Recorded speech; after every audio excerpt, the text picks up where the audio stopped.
going on, everybody? Can you see this smile on my face? That's good. Do you want to know why? Because I'm hiking in one of the most amazing places. We're headed to the top of that.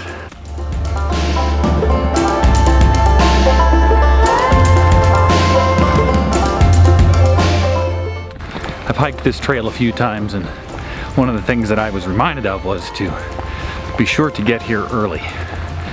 And just due to some circumstances, I was not able to do that. And boy, does it get busy quick out here. It is like being at Disney World.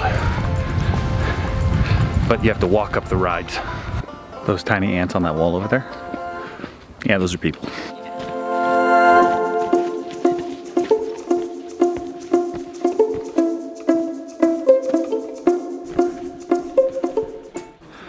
So, we are about a mile into the hike so far, and the first mile, not too bad. It starts to pitch up right at the end. We've only climbed about 300 feet of the 1,500 total feet we're going to be climbing, but look at this view already. Come on! That's crazy.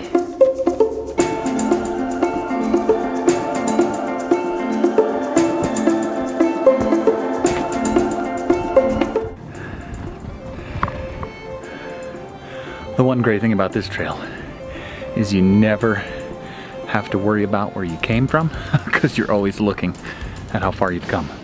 But you can give yourself congratulations along the way.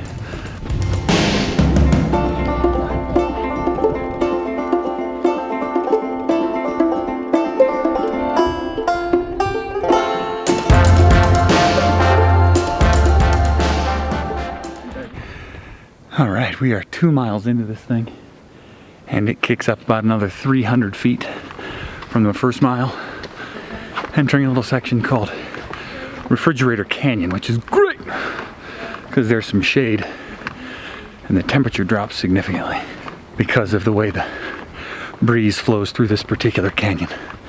So you do get a respite from the heat.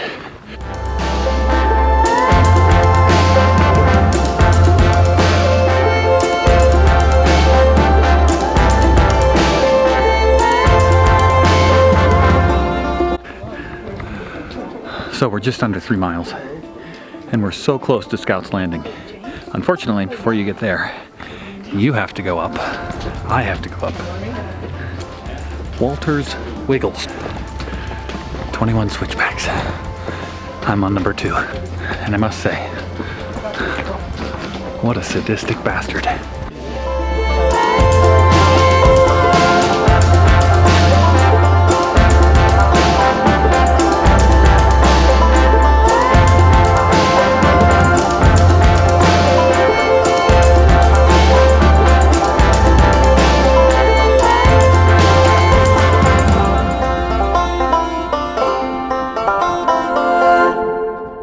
So we have officially made it to Scout's Landing.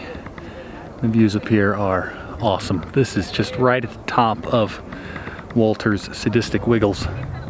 And we've done just over 3 miles, just over 1,000 feet of climbing.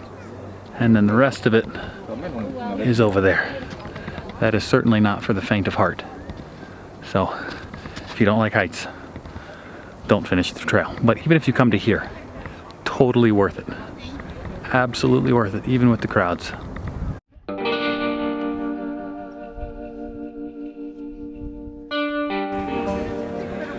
This is probably a good time to talk about the safety of this trail. This trail is not a joke once you get to this point. Something like 9 deaths since 2004, so just remember.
Well, we made it back alive, and that's all that matters, right? Excellent hike today. Super busy. That is one thing to consider when you're coming out here. Highly recommend getting on the first shuttle available. 7 a.m. is the first shuttle out here, and it's always full. I've done this hike now, this will be my 3rd time, and this is the first time I've done it in the middle of the day. I started at about 11, and it was ram-jammed, as you could see from the video. So the hike today was a total of about 3 hours, 15 minutes. I think for the average hiker, it's gonna be less than that. Between camera setups and going back and getting it, it adds probably a half hour. Plus I spent a good half hour at the top. So that was, all in all, was 3 hours and 15. I will say it took me an hour, close to an hour, to get to Scouts Lookout. And then it took me almost an hour to get from Scouts up to Angel's Landing, and that's where the time happens.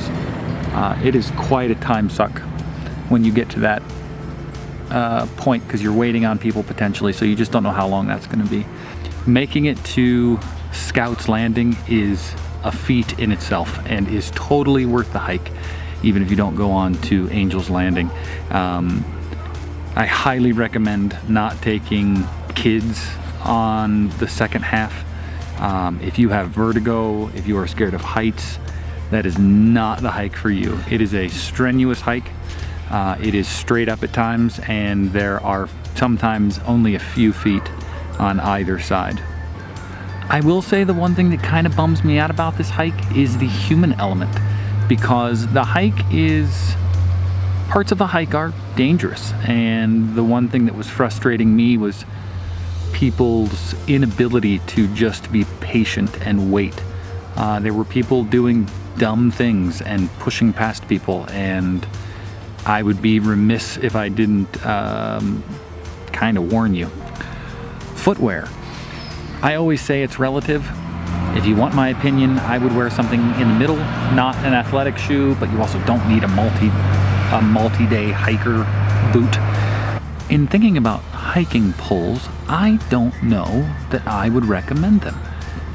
I think you could take them, and they would be advantageous on the first part of the hike until you get to the lookout. And then after that, I think they're going to be a hindrance, because you're gonna want both hands on the chains. I did see a few people using them. I didn't necessarily think they were doing them any good, and maybe giving them a false sense. Oh, one more thing. Highly recommend coming out late spring and fall.